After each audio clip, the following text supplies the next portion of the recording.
Number 10, bears for pets. Okay, right off the bat, let's get crazy. Some of the hardest character deaths in Game of Thrones were definitely the direwolves. Also, spoiler alert, but also you had 8 years, so Wolves as pets sounds like something Vikings would do for sure, but more often than not, they would just have dogs and cats just like us.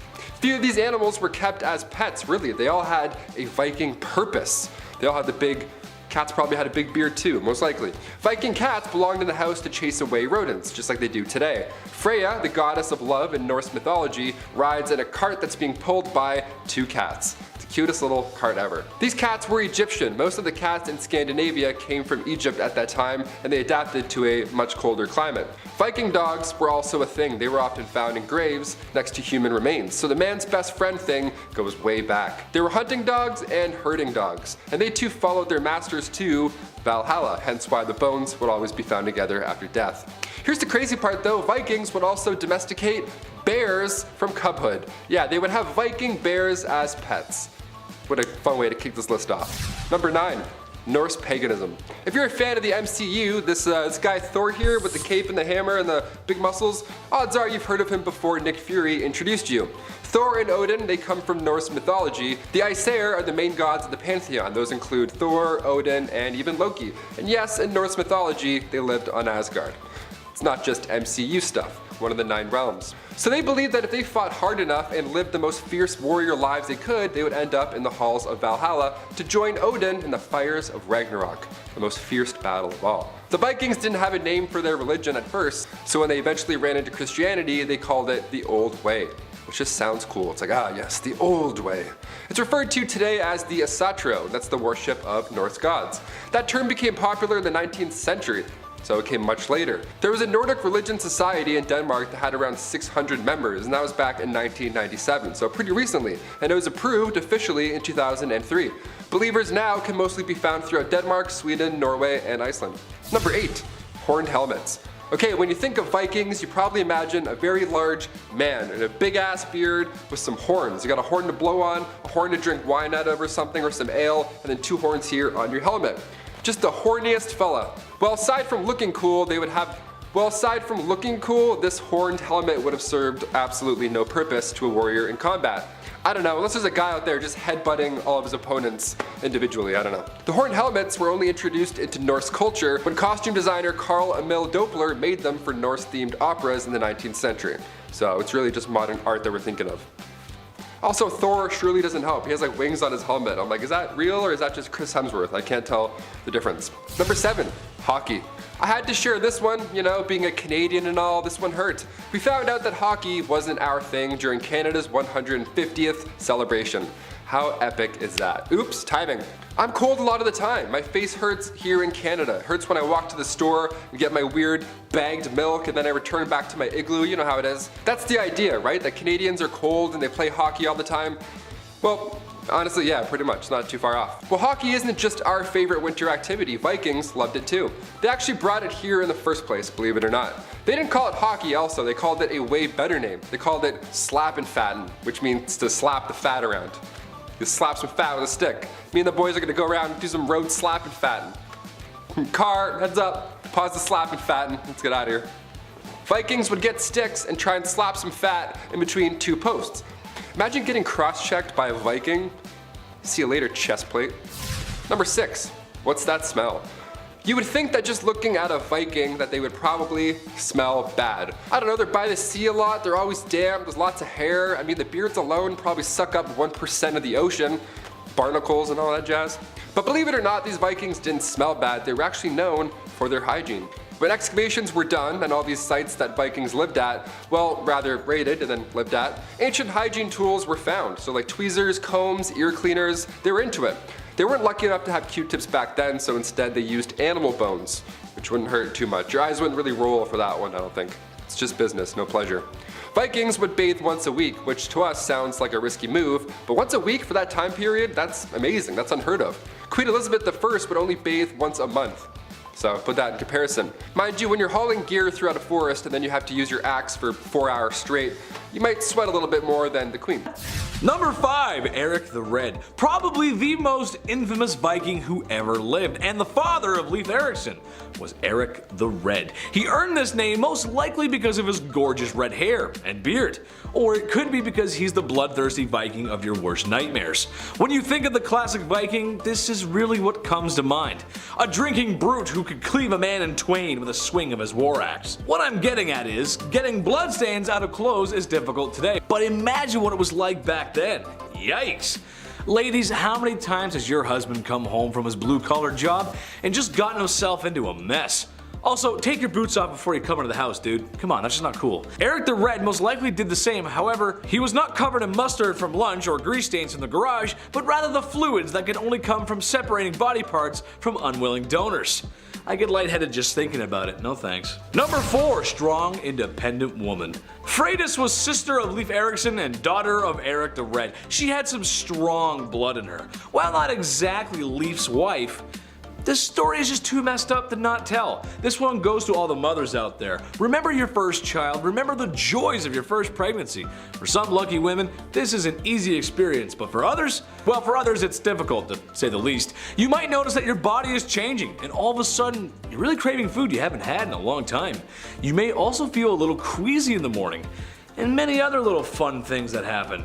Well, Freydis, the sister of Leif Erikson, went on that North American expedition with him, whilst pregnant, which I can also imagine was just a beautiful pleasure cruise. However, her level of seasickness is not what's so messed up here, but rather that she had to defend herself by swinging a sword whilst very pregnant. That's a down bad woman right there. Number 3. Red flags. Dating can be fun. You get to meet new people and experience new things, mini golf, movies, maybe even some nice restaurants. However, sometimes when we go on dates, they make better stories than experiences. Sometimes people give off red flags. People who put ketchup on pizza is a red flag for me. That's wrong. Don't do that. Meet Egil Skallagrimsson. No, he didn't put ketchup on pizza, but he was a mean, no good, rotten man of a Viking. But apparently was also an excellent poet. As the legends go, he got his first taste of blood when he was 7, when another young man crossed him. He then reached for his axe. You know what happens next. He grew up to be just the way you think Vikings grow up to be, and his violence carried on throughout his life. However, unlike most barbaric coastal raiders of the time, Egil was also thought to be somewhat of a prolific writer, as his poems are considered to be some of the best from ye olde Scandinavia. Ladies, I don't have to tell you how toxic this is, right? This is a big red flag energy. Imagine getting in a brutal confrontation with him, then he turns around and makes it into a compelling poem. Red flags all the way. No thanks. Number 2. Pay to win. Ragnar Lodbrok isn't just a name that sounds like he could be a Dovahkiin from Skyrim. It's a name that struck fear into many Anglo and Franco kingdoms at the time. You never know when someone like Ragnar would show up in a boat with 30 other burly Vikings and just mess up your day royally.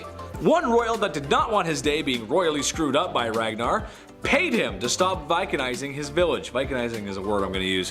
Which honestly is like asking water not to be wet. Yes, water is wet, the debate starts and ends there. Perhaps Ragnar was actually close in similarities to the Dovahkiin, as I find it's easier to stop using my dragon shout when gold comes my way. Well, if he had to be paid off like a goon for hire, you can imagine how sweet and caring he was to his wives.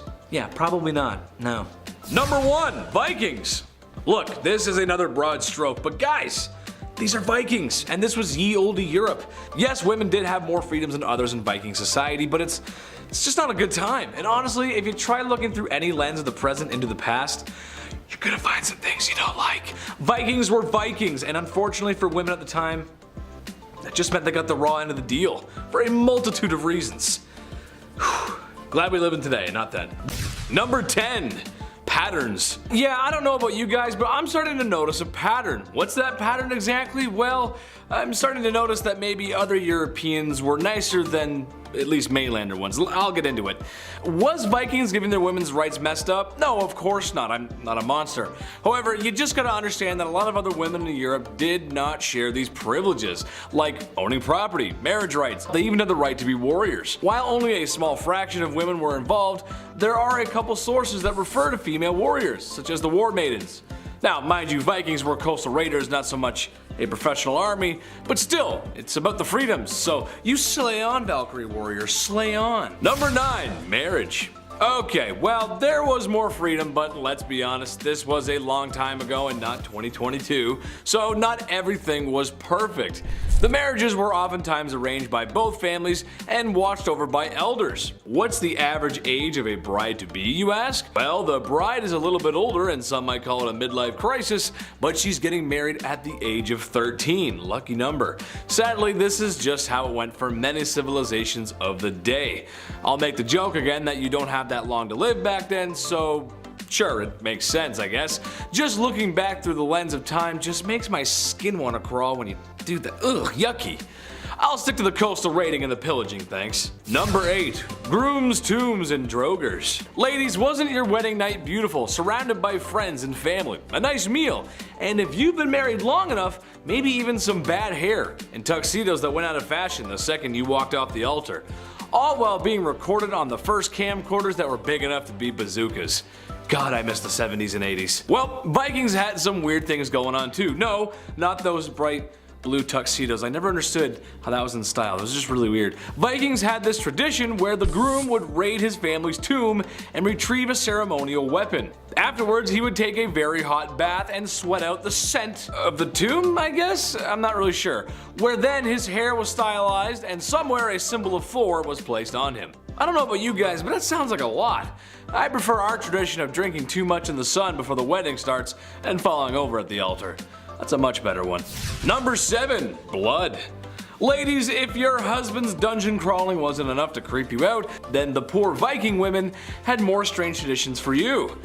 The Gothi, or basically a Viking priest, who makes the wedding happen, would often sacrifice an animal in front of the whole wedding to prove that he was capable of commencing a wedding, pouring blood on himself and oftentimes spraying the newlyweds, as it was seen as good for some strange reason. For immediate family, you might want to sit back as you're in the splash zone. And because this is the time before well-taught and understood sanitation, I'm sure there was a grand feast afterwards. I'm sure that won't make anyone sick, right? Number 6. Quiet time. You might be thinking to yourself, okay, Big Ched, having blood sprayed on me at my wedding is kind of messed up. But you haven't made your chief joke yet. Does that mean there's something worse than impersonating 1976 Carrie at our wedding?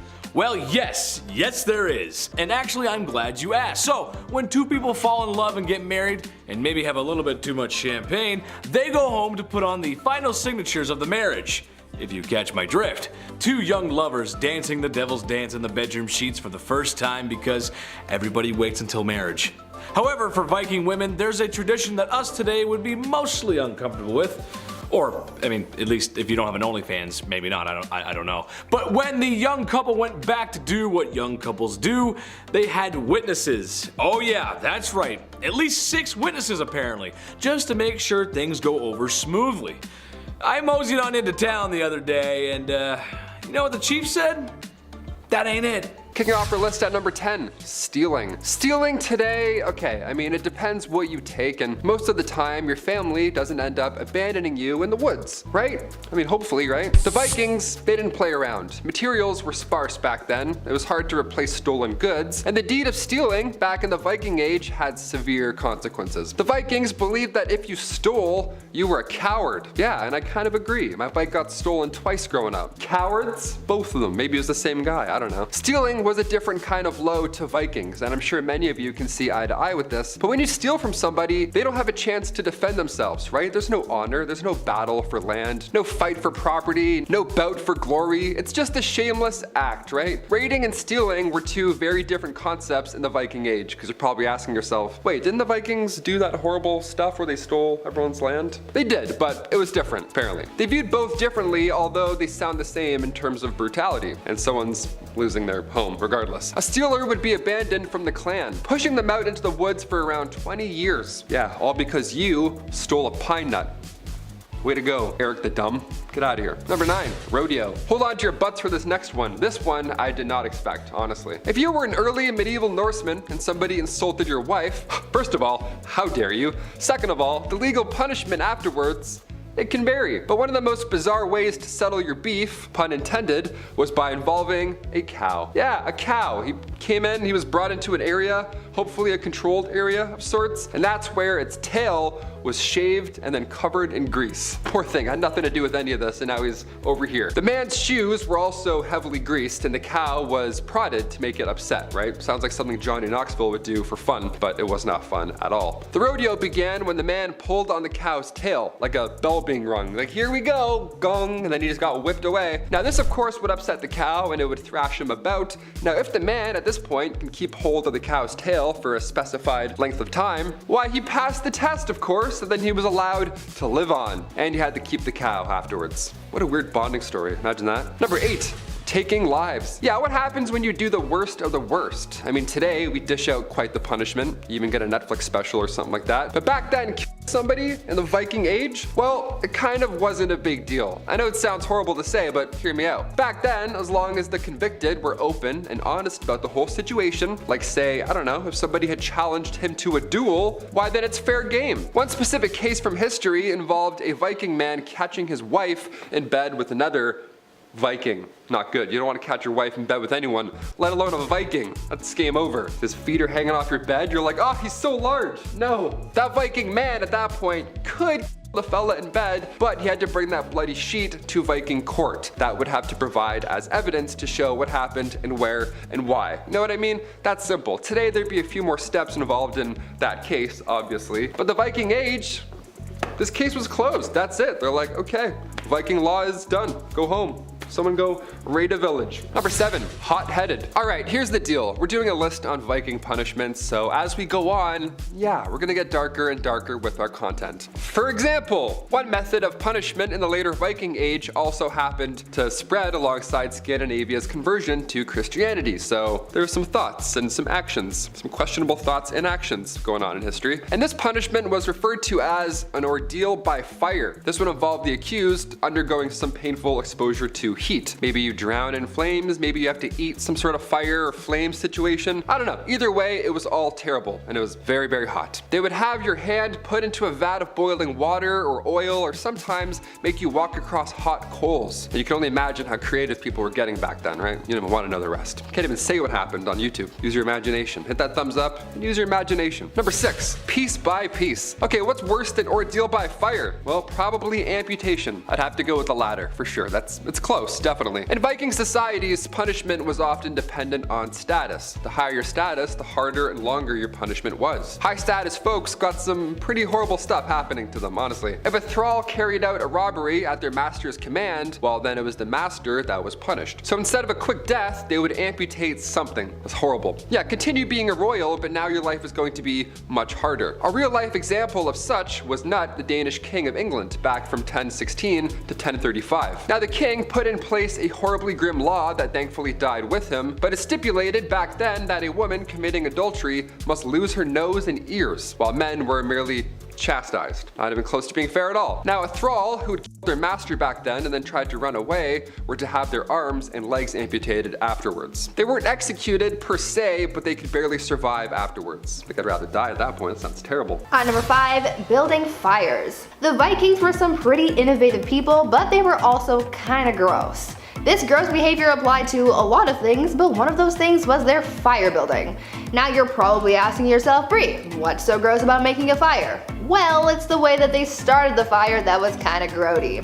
You see, nowadays we have a bunch of things that we can use to start a fire. We have matches, lighters, lighter fluid, and a bunch of other things. But obviously back in the days of the Vikings, they didn't have those fire starting tools, and so they had to improvise. The Vikings came up with a nifty little trick to start a fire where they took a fungus called touchwood and they would beat it and burn it until it turned into a thin, flat thing that kind of looked like felt. Then they decided to get gross and would then boil the touchwood in human urine because urine contained sodium nitrate, which would help the touchwood turn into something that would smolder rather than burn. They could then take this stuff with them and use it to start fires whenever they wanted so they could cook food over their urine-fueled fire. Sounds delightful. At number 4, conning. Conning people has been something that's kind of been part of many societies since probably the dawn of civilization. Anyone can con anyone into doing anything or buying anything. I mean, people do it on eBay all the time. But apparently, the Vikings were also known to con people probably for their own enjoyment, because they're Vikings. Back in the day, the Vikings would do trades with the Inuit people and they would acquire narwhal tusks from them. The Vikings would then sell those tusks to other people, marketing them as unicorn horns, and let's face it, no one's gonna turn down buying a unicorn horn. Because of the Vikings and their conning ways, by the Middle Ages, people not only believed that unicorns were actually real, but that they also had magical powers. So in a way, if you were obsessed with unicorns as a kid, you can thank the Vikings for that. At number 3, house bears. Humans seem to be pretty good at domesticating animals. We domesticated dogs by accident, and now they're considered man's best friend. We domesticated livestock for food and other purposes. We domesticated horses to be our transportation and carry things, so we kind of know our way around animals and could probably make anything into our pet if we really wanted to. But the Vikings weren't just satisfied with dogs, horses, and livestock. They were the mighty Vikings and they needed mighty pets, and that's why they kept bears as their companions. Yes, bears. Now don't get me wrong, the Vikings also had normal pets like dogs and cats, and they would even sometimes bring them along on their expeditions, but they also really liked bears. It is said that when they weren't out laying siege to someone's town or sailing the seas, the Vikings would visit bear dens and take bear cubs home with them. They would then raise the cubs as house bears. But having a house bear was also a very big responsibility. You had to make sure that your bear was kept in check at all times, so that meant no eating people or livestock, no disturbing your neighbors, and if your bear did get into trouble, you would either get hit with a fine or be banned from having a house bear. So maybe it's best to stick with normal pets like dogs.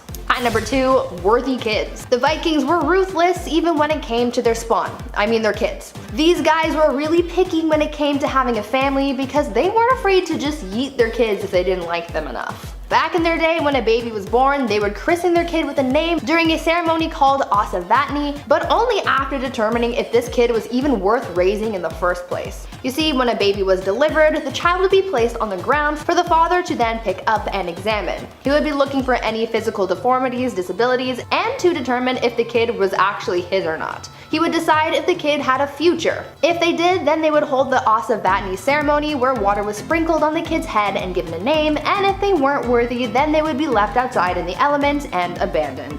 And finally, at number 1, criminal profiling. It turns out that the Vikings kind of invented criminal profiling.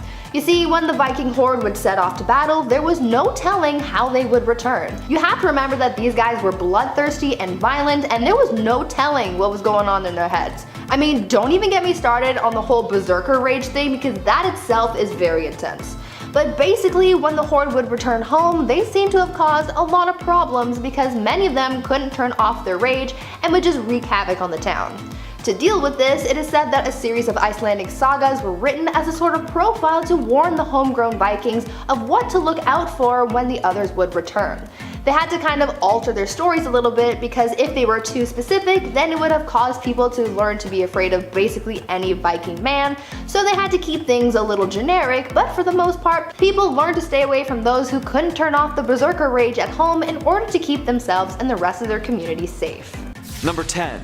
Weddings. When we look back on history, the traditions of marriages generally stand out as unique ways to peer into the lives of ancient civilizations. With the Vikings, marriages were generally done as ways to join houses through blood ties, which were rarely romantic. Traditionally held on Friday, the day of Freya, goddess of fertility, the couple was separated to go through separate rituals. The bride would take a bath and also remove the kransen, which symbolized her status as a woman who was unwed, and store it for her future daughter. The groom would then go and break into his ancestor's tomb and steal their stuff, usually their swords. During the ceremony, rings and family swords would be exchanged, and a feast would be had in their honor. During this, one tradition was to stab their swords into a pillar. The deeper the sword went, the better their marriage would be and the more children they'd have. Number 9. Teeth painting. When exhuming the many skeletons of Vikings that have passed throughout history, a remarkable detail was found throughout all of them. Notches of varying size, depth, and length were found to have been cut into the teeth of these ancient warriors. The reason for their existence was something of a mystery. Furthermore, comparing the style to historical Vikings, the name of the Danish king Harald Bluetooth suggests that his title may have been slightly more literal natural than initially thought. This would have been achieved through the application of a mixture of resins and dyes, though whether or not it was permanent would be hard to know for sure, since the evidence has long since rotted away. Number 8. Blonde hair. The image of the Viking as a blonde-haired, blue-eyed warrior is prolific and also wrong. While the majority of Vikings were observed to be blonde and described as such, this was actually due to an extremely early application of hair dye. That being said, this wasn't solely due to fashion, though blonde hair was considerably valued in Viking society. The method in which Vikings dyed their hair was through the use of lye, which contains potassium. Potassium can often strip the pigmentation off of hair, and if Vikings washed frequently, which they actually did, they were weirdly hygienic, then it would lead to their hair gradually being dyed blonde. A side effect of this was that lye was also extremely toxic to lice, which helped prevent outbreaks on ships. Number 7. Torches. Moving straight from hygiene to whatever this is. Starting a fire is extremely hard. You'll see two guys rubbing sticks together in the movies and suddenly fire appears, but you know what? That doesn't work at all. The conditions for friction alone being enough to start a fire have to be absolutely perfect. The right temperature, the right humidity, the dryness, all of it. So this is why people decided to find other methods for starting fires, such as flint, a material that is fairly easy to find wherever you go. But with flint, you also need tinder, and this is where it gets a little weird. It always gets weird with tinder. The Vikings had a particular species of mushroom that they'd use for their torches, which they would carefully prepare and then boil in their own urine. Well, because, and it's honestly more likely that they found this out through trial and error, they probably didn't actually know the chemicals and all this, urine contains sodium nitrate, which burns real good, as it's a chemical neighbor of potassium nitrate, which is found in gunpowder. This was actually a fairly common technique for creating torches at the time, and, you know, just really cool. If not, like, you know, really weird. Number 6. The 81 Yule offerings. Christmas is coming, and if you're a Viking, that usually isn't a great thing. Not because of the Norse gods or anything, Vikings were actually pretty quick to pick up Christianity, but more because Christmas was the time where a pretty brutal ritual would take place. Specifically referred to as Yule, the ritual was estimated to have been in honor of family members that had passed away, and generally involved singing, dancing, and killing 81 men to offer their heads to the gods. Merry Christmas! Number 5. Meat hook. Sometimes when given fines, it wasn't always cash value that was taken. Sometimes if the crime was heinous enough, the evildoer's property and items were taken instead. Well, sometimes folks didn't like having their stuff taken, which makes sense, they put up a fuss. No one likes their stuff getting taken. Just ask George Carlin, he knows a lot about that stuff. Everybody loves their stuff. In order for authorities to take possessions from the convicted, they would slice their ankles open, which, just talking about that makes me sick. And then for good measure, tie them up and suspend them from the ceiling from a beam in their house. No, not unaliving them, keeping them very alive, just severely hindering their movement and ability to say, hey, get your hands off my limited edition Obi-Wan Kenobi Lego set. That one's mine. Number 4, tree hugger. I hope you folks at home aren't eating during this video. It's about to get a little Mortal Kombat in here, if you will. Even though I watch videos when I eat. Carpet cleaning videos, anyone?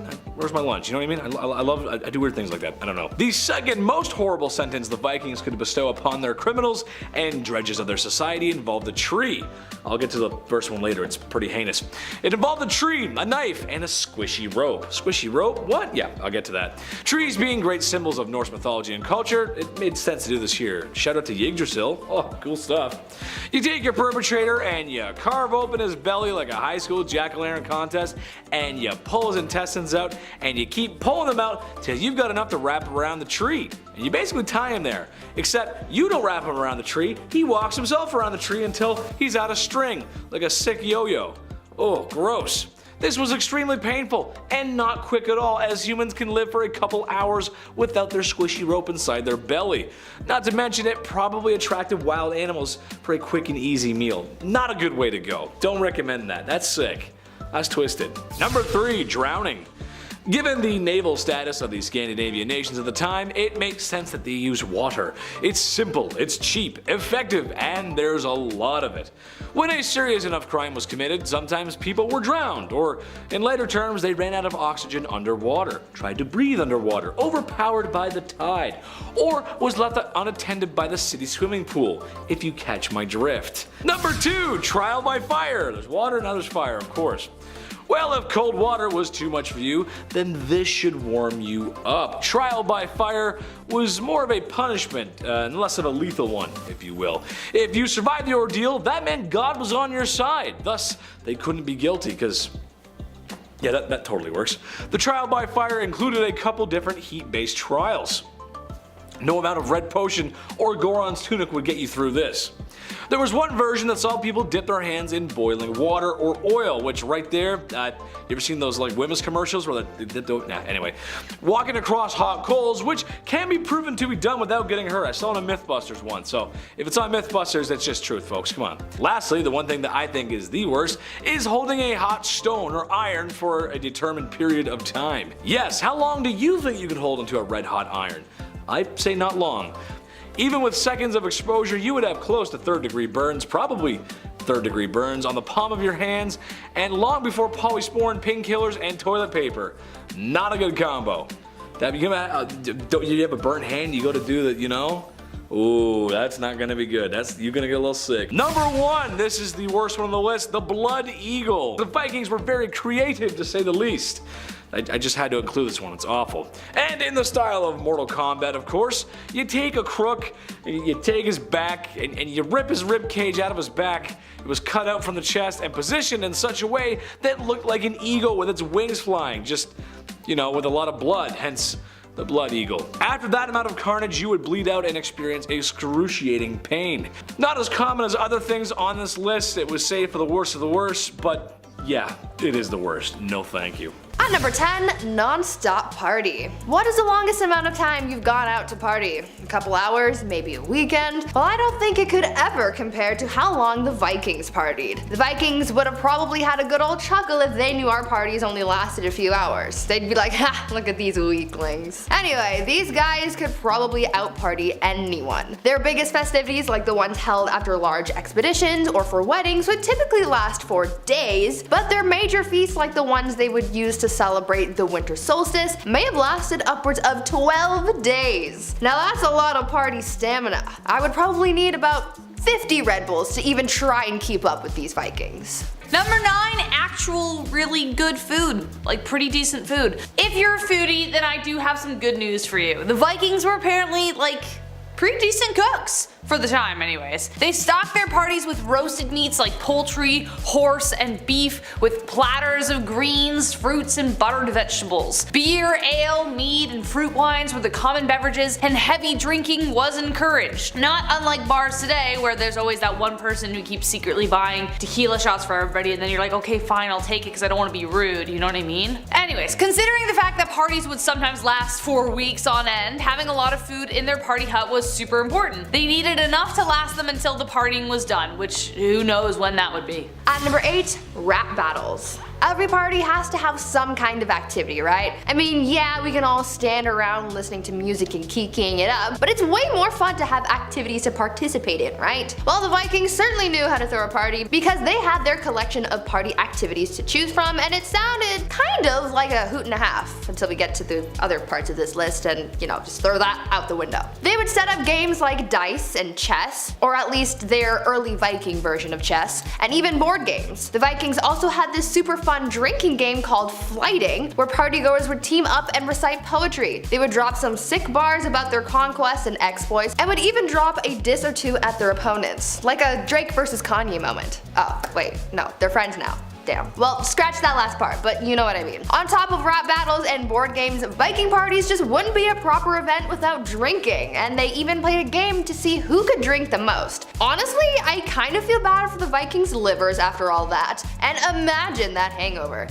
Yikes. Number 7, vicious tunes. Ever had a neighbor who would decide to throw a banger on like a weekday? Or have a roommate who thinks they're really good at guitar and wants to like prove it 24/7? They're like, wow, at like 4 AM? Yeah, it sucks. If you don't enjoy scenarios similar to this, then you would not want to live next door to a Viking encampment. These folks rocked out really hard and for, as we know, a long period of time. They loved live music, as do I, and archaeologists have recovered flutes, hornpipes, and stringed instruments from settlements. But as most of the singers were well into the mead, according to Arab travelers, they weren't easy on the ears. Like, picture the moment Bohemian Rhapsody comes on in a bar and the screeches sounds everyone makes as they try to say Galileo, like really loud. My voice is dead. That would be awful. One account described their singing comparable to the calls of wild animals. Oh boy, that's rough. But sometimes they would switch it up with some poetry, as mentioned, by skilled artists called skalds. At number 6, full send or no send. It seems like the Vikings lived by the notion full send or no send because, man, the things get wild and crazy at their parties. There was no holding back with these guys. Oh no. I know I previously mentioned some of the activities that the Vikings would have at their parties, but those ones were the tame ones, and if you know the Vikings, they can't have PG-friendly shindigs. Of course not. There's gotta be scenes of violence and coarse language. Viewer discretion is advised. Other than playing chess and having rap battles, they also had mass casualties. They played games where people literally kicked the bucket, but I guess dying at a party this wild is a good enough way to go. Some of their more dangerous party activities included throwing leftover bones at one another with the deliberate intent of inflicting bodily harm. They also played a full contact bat and ball game that would often end in injury or the big sleep. And they also held a swimming contest, but there wasn't that much actual swimming involved since the point of the game was to hold their opponent underwater for as long as possible. I would have to imagine that these so-called games would just make for a vicious cycle because they'd celebrate something, play these games, kill someone, and then the funeral will have them celebrating again just to do it all over again. What a wild life these Vikings lived. Speaking of cosmetics though, let's talk about Vikings' teeth for a moment. Having nice teeth, it's a sign of attractiveness, good health, but these ancient warriors would modify their teeth for reasons that aren't 100% confirmed, but we can speculate that it was to make them appear more fierce, because I don't think Vikings were all too concerned with pretty, other than their gorgeous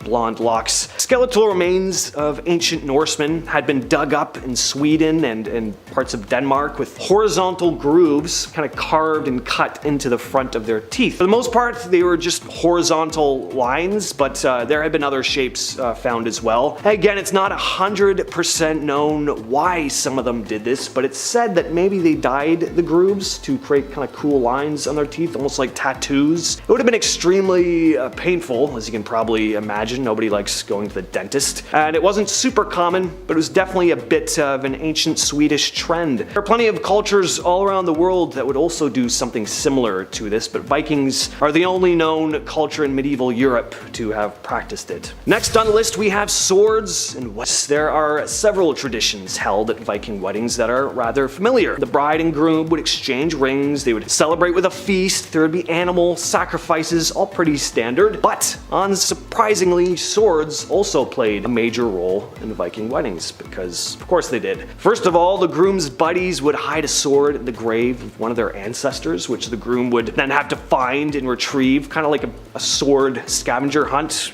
Pretty fun. If I ever got married, I might want to incorporate that somehow. And then when it came to the actual wedding ceremony, the bride and groom would exchange rings, yawn, but they would also exchange swords. These swords would have been passed down through their family, and the exchange of the blades symbolized the union of the two families that were now there to protect one another. It's actually quite a lovely idea, really. The Viking funeral. We've all seen this one in movies and shows before. It's that classic ritual where a warrior or king is sent out on his ship and burned at sea. There's a common misconception that this is pretty much how all Viking funerals took place, but this was really more reserved for higher ranking members of society, as ships were expensive and, you know, kind of important to people who would like raid villages and travel around the world. But the first step was to prepare the body of the deceased. It would be washed, dressed in its best clothes, and adorned with jewelry and other belongings. It was then placed on a wooden boat. The boat was filled with the deceased's possessions, weapons, food, sometimes even livestock, or even a sacrificed slave. Family members would often place personal items and offerings in the boat as well. Once everything was set though, the body was taken to the funeral site. The boat was then set ablaze either by a torch or a flaming arrow, and then the flames flames, of course, would consume the boat and the possessions of the deceased, releasing the soul of the departed to the afterlife. The Vikings believed the higher the flames, the better the chances of the deceased's successful journey into the afterlife. So family members would often add oil or other flammable liquids to the fire to ensure a bigger,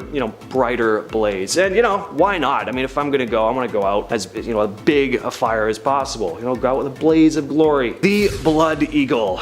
All right, this one is pretty gruesome. So fair warning. It seems as though Vikings could get pretty creative with their methods of torture. The Blood Eagle was a nasty practice in which the unlucky recipient was restrained, lying face down on the ground. Then the image of an eagle with its wings spread out was carved into the victim's back. Already sounds awful, but nowhere near finished. Typically using an axe, each of the victim's ribs were then separated from their spine and kind of like splayed out. So in the end, they'd have almost this appearance of wings coming out of their back. Pretty creative, hence the name. Hold on though, still not done. Sometimes, if they were feeling extra feisty, they'd even rub salt into the wound at this point by literally rubbing salt into the open wound. And just to top it all off, the lungs were then pulled out and splayed over the exposed ribs, which would then kind of flutter in the wind like a bird's wings. Vikings would often perform this horrific ritual on their worst enemies or even members of their own society who had been deemed dishonorable. So yeah, living in the Viking Age would have been